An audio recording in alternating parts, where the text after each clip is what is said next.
नमस्कार दोस्तों, आपका स्वागत है हमारे चैनल पर।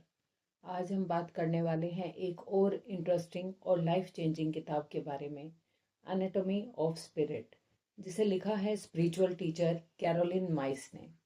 कैरोलिन माइस एक अमेरिकन स्पिरिचुअल टीचर और मेडिकल इंट्यूटिव हैं जो शिकागो, इलिनॉय, यूनाइटेड स्टेट्स से हैं। इस किताब में वो बहुत पावरफुल आइडिया समझाती हैं कि हमारी बॉडी, माइंड और स्पिरिट एक दूसरे से डीपली कनेक्टेड हैं।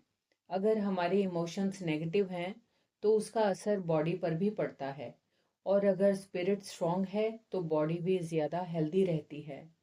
आज के इस वीडियो में हम इस किताब में मेन आइडियाज़ को सिंपल हिंदी और इंग्लिश वर्ड्स में समझेंगे, तो वीडियो को पूरा ज़रूर देखिए। दोस्तों, कैरोलिन माइस कहती हैं कि इंसान की बॉडी सिर्फ मसल्स, बोन्स और ऑर्गन से नहीं बनी है। हमारी बॉडी के अंदर एक इनविजिबल एनर्जी सिस्टम भी होता है। इस एनर्जी सिस्टम को कई कल्चर अलग अलग नाम से जानते हैं। इंडिया की स्पिरिचुअल ट्रेडिशन में इसे चक्रास कहा जाता है। चाइना की हीलिंग ट्रेडिशन में इसे की एनर्जी कहा जाता है, और क्रिश्चियन ट्रेडिशन में इसे स्पिरिचुअल पावर कहा जाता है। मतलब अलग अलग कल्चर्स हैं लेकिन आइडिया एक ही है। हमारी बॉडी में एनर्जी फ्लो करती है। अगर ये एनर्जी बैलेंस में है तो हम हेल्दी और पीसफुल महसूस करते हैं। अगर ये एनर्जी ब्लॉक हो जाती है तो प्रॉब्लम शुरू हो जाती है। स्ट्रेस, इलनेस, फियर और इमोशनल पेन। कैरोलिन माइस कहती हैं कि हमारी लाइफ में जो भी एक्सपीरियंसेस होते हैं, जैसे फियर, एंगर, जेलेसी, गिल्ट या लव, ये सब हमारी एनर्जी सिस्टम को इफेक्ट करते हैं। मान लीजिए कोई इंसान बहुत ज़्यादा गिल्ट में जी रहा है तो उसका असर धीरे धीरे उसके शरीर पर पड़ने लगता है। कई बीमारी सिर्फ फिजिकल नहीं होती, बल्कि इमोशनल और स्पिरिचुअल भी होती हैं।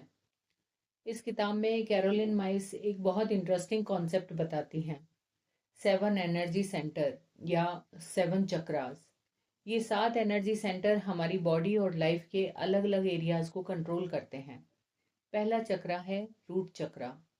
ये चक्रा सिक्योरिटी और सर्वाइवल से जुड़ा होता है। जब ये बैलेंस्ड होता है तो इंसान खुद को सेफ और स्टेबल महसूस करता है। लेकिन अगर कोई इंसान हमेशा डर में जी रहा है, मनी का डर, फ्यूचर का डर, जॉब का डर, तो ये एनर्जी सेंटर वीक होने लगते हैं। दूसरा चक्रा है सैक्रल चक्रा। ये क्रिएटिविटी, इमोशंस और रिलेशनशिप से जुड़ा है।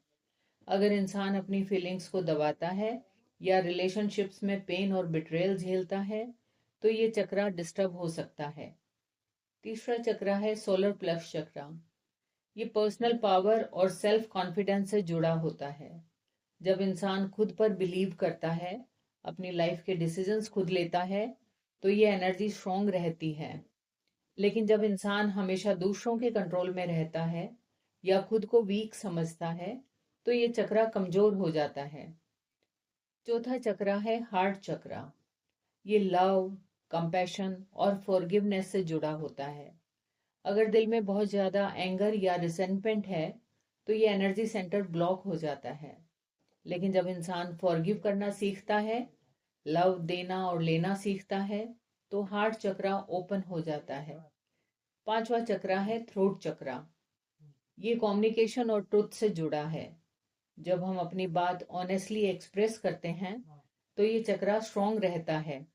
लेकिन अगर हम हमेशा डर के कारण चुप रहते हैं या अपनी रियल फीलिंग्स को छुपाते हैं तो ये एनर्जी सेंटर डिस्टर्ब हो सकता है। छठा चक्रा है थर्ड आई चक्रा। ये इंट्यूशन और इनर विजडम से जुड़ा होता है।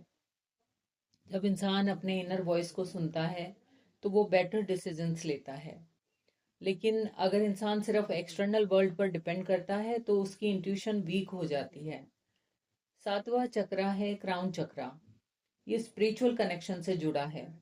जब इंसान लाइफ को सिर्फ मनी और सक्सेस के एंगल से नहीं देखता, बल्कि लाइफ के डीपर मीनिंग को समझने की कोशिश करता है, तो ये चक्रा एक्टिवेट होता है।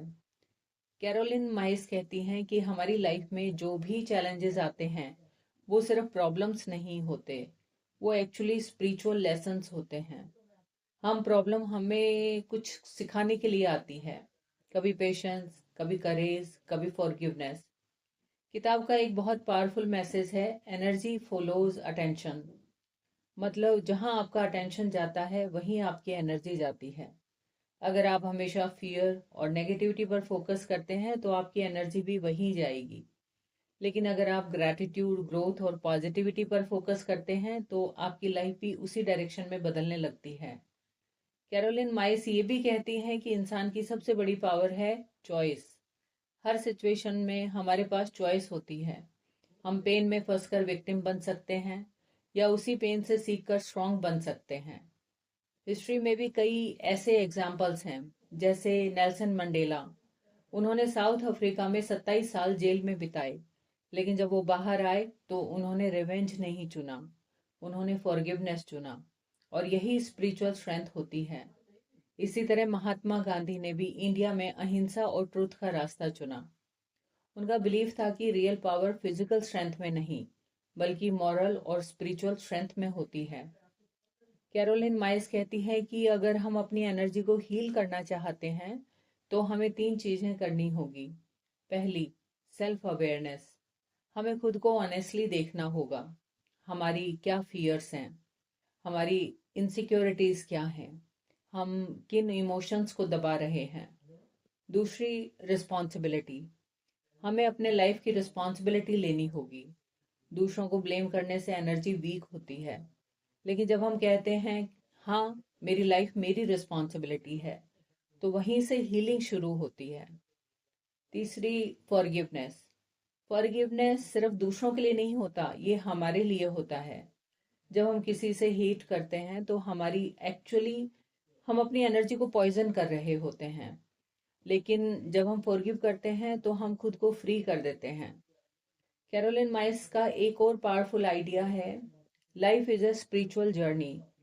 हम सिर्फ सरवाइव करने के लिए पैदा नहीं हुए, हम सीखने, ग्रो और इवॉल्व होने के लिए पैदा हुए हैं। हम चैलेंज, हर हार्ट ब्रेक, हर फेलियर, हर एक्चुअली हमारी स्पिरिचुअल ग्रोथ का हिस्सा होता है। जब हम ये समझ जाते हैं तो लाइफ की प्रॉब्लम्स हमें तोड़ती नहीं बल्कि हमें मजबूत बनाती हैं। दोस्तों, अगर इस किताब का एसेंस एक लाइन में समझे तो ये है, your biography becomes your biology. मतलब आपकी लाइफ स्टोरी आपकी बॉडी पर असर डालती है। आप कैसे सोचते हैं, कैसे महसूस करते हैं, कैसे रिएक्ट करते हैं, ये सब आपकी हेल्थ और डेस्टिनी को शेप करते हैं। अगर हम फियर, एंगर और नेगेटिविटी में जीते हैं तो हमारी एनर्जी धीरे धीरे वीक होती जाती है। लेकिन अगर हम अवेयरनेस, कंपैशन और करेज के साथ जीते हैं तो हमारी स्पिरिचुअल पावर ग्रो करने लगती है। और यही इस किताब का सबसे बड़ा मैसेज है। अपने अंदर की एनर्जी को समझो, अपने इमोशंस को हील करो और अपनी लाइफ को कॉन्शियस वे में जियो। तो दोस्तों, अगर आपको ये समरी पसंद आई हो तो इस वीडियो को लाइक कीजिए, चैनल को सब्सक्राइब कीजिए और बेल आइकॉन को ज़रूर दबाइए, ताकि आपको ऐसे ही पावरफुल बुक समरीज मिलती रहे। आपका बहुत बहुत धन्यवाद। हम फिर मिलेंगे एक नई किताब, एक नई आइडिया और एक नई इंस्पिरेशन के साथ।